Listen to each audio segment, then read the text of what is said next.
En los años 70, los fabricantes de cosechadoras entraron en una auténtica carrera armamentística. Prometían más capacidad, más tecnología y máquinas capaces de cambiar la agricultura para siempre. Sobre el papel, sonaba increíble. Pero en el campo, una mala cosechadora no solo falla, te roba tiempo, grano y dinero cuando menos puedes permitirlo. Y ahí está la tragedia de esta lista. Algunas de las ideas más brillantes de la década acabaron convertidas en desastres carísimos. Y lo más duro es que varias no fracasaron solo por errores técnicos, sino por decisiones empresariales que terminaron pagando los agricultores. Número 8. Allis-Chalmers 5000. La Allis-Chalmers 5000 representa una clase de fracaso que casi siempre pasa desapercibido, el de una máquina que no era mala, pero llegó a un mercado que ya había cambiado. Durante años, Allis-Chalmers había tenido peso en Reino Unido y sus cosechadoras eran muy valoradas por la limpieza del grano que entregaban. Ese era su gran sello. El problema es que, al final de los 60 y entrando en los 70, los agricultores europeos empezaron a pedir otra cosa. Ya no bastaba con una muestra bonita, ahora importaban mucho más la capacidad, la velocidad y el rendimiento por jornada. Ahí fue donde la 5000 empezó a quedarse sin aire. Mientras marcas como Claas y New Holland empujaban con máquinas más agresivas en capacidad, Allis-Chalmers seguía defendiendo una reputación construida en otra etapa. La 5000 terminó simbolizando el momento exacto en que una marca histórica dejó de marcar el ritmo y empezó a perseguir a los demás. Y eso, en un sector tan competitivo, es peligrosísimo, porque cuando tus rivales venden más capacidad por jornada, el agricultor empieza a preguntarse si seguir siendo fiel compensa de verdad. No fue un colapso de un día para otro, pero sí el principio del final de una presencia que había sido muy fuerte. Y lo peor es que esto solo iba a escalar. Número 7. Massey Ferguson 760. La Massey Ferguson 760 es de esas máquinas que dejan una sensación extraña, porque muchos agricultores no la recuerdan como un desastre técnico puro. De hecho, sobre el papel era una bestia. Llegó en 1972 como una de las cosechadoras convencionales más grandes de su época, con motores Perkins potentes y una capacidad que impresionaba. En Europa llegó a trabajar con plataformas enormes y a demostrar que podía cubrir muchísimo terreno en una sola jornada. El problema no estaba tanto en la máquina como en la empresa que la respaldaba. Massey Ferguson atravesaba una etapa financiera muy delicada y, cuando eso pasa, el agricultor lo nota enseguida. Una cosechadora puede ser sólida, pero si fallan los repuestos, el soporte del concesionario o las garantías, la confianza se hunde igual. Ese fue el drama de la 760, una máquina capaz, atrapada dentro de una compañía que cada vez tenía menos margen para responder. Muchos operadores hablaban bien de su rendimiento, pero la experiencia completa no dependía solo del campo, dependía de que la marca estuviera a la altura cuando llegaban los problemas. Y en campaña, esperar una pieza no es una molestia, es una pesadilla. Por eso, aunque la 760 tenía argumentos para triunfar, acabó convertida en el símbolo de lo que ocurre cuando la ingeniería va por un lado y la salud de la empresa por otro. Número 6. Sperry New Holland TR70. La TR70 fue una de esas máquinas que parecían sacadas de un laboratorio. Cuando apareció en 1975, su propuesta era radical. En vez del sistema convencional, usaba dos rotores. Hoy eso suena lógico, pero en aquel momento era casi una provocación. New Holland estaba diciendo al agricultor que olvidara gran parte de lo que había aprendido durante años y aceptara una forma nueva de trillar y separar el grano. El concepto era brillante, porque ofrecía rapidez, menos daño al grano y una idea clara de futuro. Pero una innovación tan distinta tiene un precio. Casi nadie estaba preparado. Muchos concesionarios no sabían ajustarla bien, muchos mecánicos no tenían experiencia real con ella y muchos agricultores se encontraban con una máquina que exigía otra mentalidad. En condiciones difíciles, sobre todo con paja húmeda o dura, la TR70 podía volverse más delicada de lo deseado. Así que, aunque la tecnología acabaría siendo importantísima, el primer impacto fue mucho más frío de lo que New Holland esperaba. La TR70 no fue un fracaso absoluto, pero sí una prueba de que ser pionero puede salir carísimo cuando el mercado todavía no está listo para seguirte. En otras palabras, New Holland tenía razón demasiado pronto, y eso suele ser casi tan peligroso como equivocarse. Número 5. Coxwood, Oliver y Minneapolis Molinet. A veces el fracaso no tiene forma de avería, sino de desaparición. Y eso fue lo que pasó con varias marcas históricas cuando Witte decidió absorberlo todo bajo una sola identidad. Coxwood, Oliver y Minneapolis Molinet habían construido relaciones muy fuertes con sus clientes.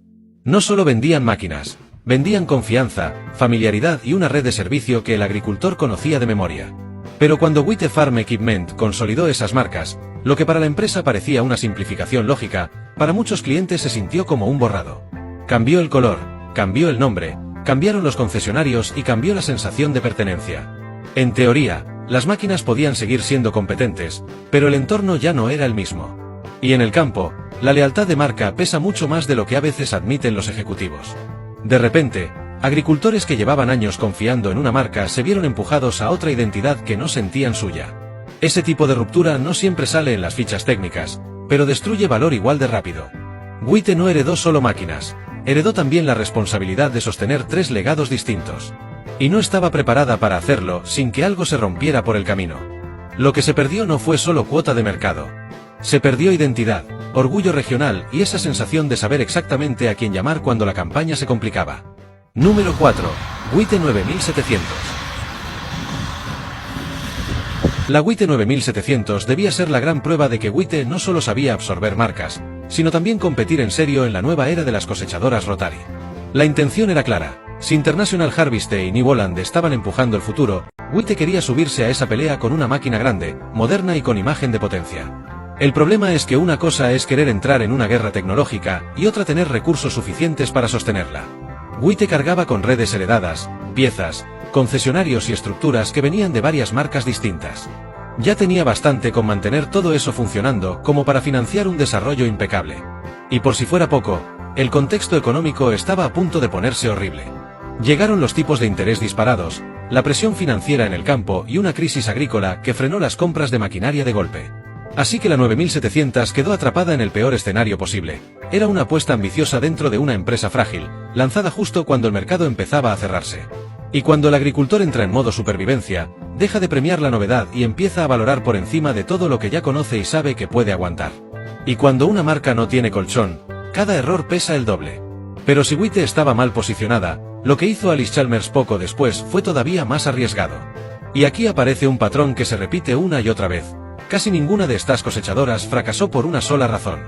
No bastaba con que una idea fuera buena. Tenía que llegar bien fabricada, con repuestos, con concesionarios formados, con una empresa sana detrás, y además, en el momento adecuado. Si uno de esos pilares fallaba, el agricultor acababa pagando el precio. Por eso las siguientes posiciones son tan duras. Ya no hablamos solo de marcas debilitadas o de mercados cambiando. Hablamos de máquinas que prometieron el futuro de manera frontal, y luego dejaron a demasiada gente tirada cuando más importaba. Y esa mezcla de ilusión, propaganda y decepción es exactamente lo que convierte esta lista en algo mucho más grande que un simple repaso de modelos olvidados. En el fondo, eso es lo que hace tan fascinantes a estas historias. No estamos viendo simples piezas de museo ni errores menores de catálogo. Estamos viendo el momento exacto en que la innovación se topó con la realidad del campo. Y esa realidad no perdona. Al agricultor le da igual que una cosechadora suene futurista si no aguanta una campaña, si el taller no sabe tocarla o si la empresa que la vende está demasiado débil para responder. Lo que viene ahora reúne precisamente eso: promesas gigantescas, expectativas elevadísimas y golpes que dejaron huella durante años. Número 3. Allis-Chalmers Gleaner L. La Gleaner L es, posiblemente, una de las historias más frustrantes de toda la lista, porque tenía todo para triunfar.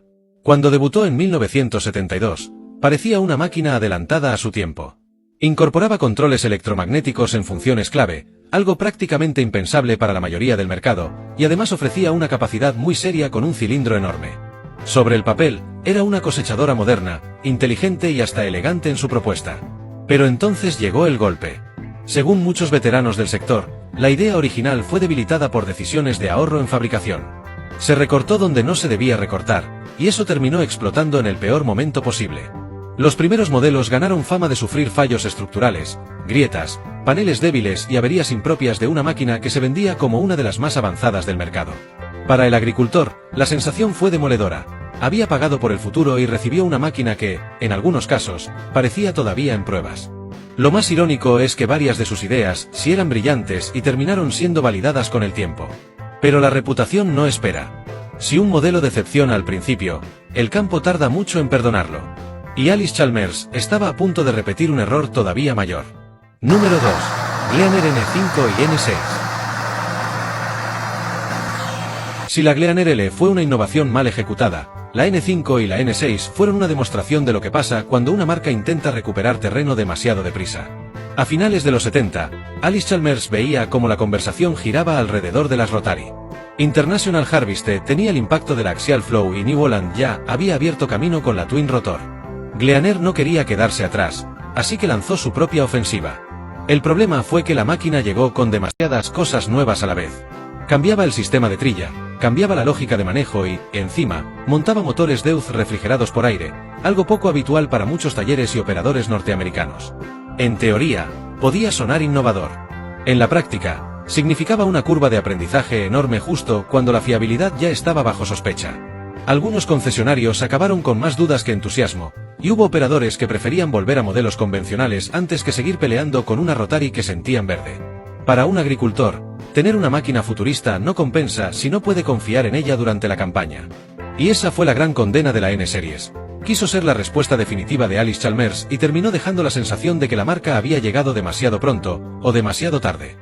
Número 1. International Harvester 1460 Axial Flow. Puede parecer raro ver a la IH 1460 aquí, porque su legado posterior fue enorme. Y precisamente por eso ocupa el primer puesto. La 1460 Axial Flow no fue una mala idea, fue una idea tan buena que cambió la historia de las cosechadoras. Su diseño con rotor longitudinal rompía con la arquitectura convencional y ofrecía una forma nueva de trillar y separar el grano. Era una revolución de verdad. Pero el fracaso aquí no está en la máquina, está en la tragedia empresarial que la rodeó. International Harvester invirtió una cantidad enorme de tiempo, ingeniería y recursos en desarrollar este concepto, justo cuando la compañía ya arrastraba una situación financiera complicada. Luego llegaron decisiones internas discutidas, cambios de dirección, tensiones de gestión, una huelga durísima a finales de los 71, contexto económico cada vez peor para el sector. El resultado fue brutal. La máquina sobrevivió y el concepto triunfó, pero la empresa que la había creado no pudo sostener el golpe y terminó desapareciendo como gran nombre independiente del negocio agrícola. Esa es la ironía perfecta. Una de las cosechadoras más influyentes del siglo XX no logró salvar a la marca que la hizo posible. Y pocas cosas resumen mejor lo cruel que puede ser la innovación cuando llega en medio del caos. Al final, esta lista deja una verdad bastante dura. En agricultura, innovar no basta. Una máquina puede ser brillante, adelantada a su tiempo e incluso acabar cambiando el mercado años después. Pero si llega mal fabricada, sin soporte, sin repuestos o dentro de una empresa en crisis, puede hundirse igual. Por eso estas cosechadoras siguen fascinando tanto. No fueron simples fracasos, fueron intentos muy serios de empujar el futuro.